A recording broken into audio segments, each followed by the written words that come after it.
Hey, welcome, welcome, welcome. Good morning, good morning, good morning. And again, we're back to the family reset. Daily steps to strength and amazing families. So today, let's talk about a simple habit that can strengthen your family. They're called daily check-ins. And so day 35, the power of the daily check-ins. So life moves fast and it's easy to assume everyone in the family is okay.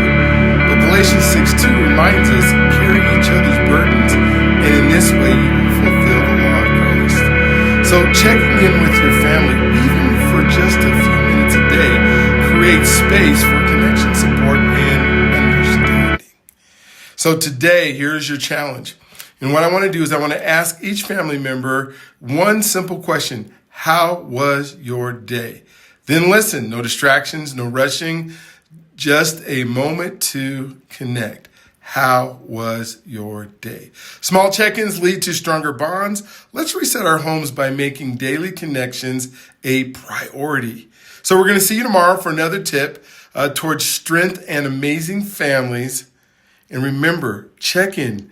It's okay to say, how was your day? But not just respect to like, how are you doing? Fine. How was your day? No, really tell me. And then listen. Have a great day. We'll talk to you tomorrow.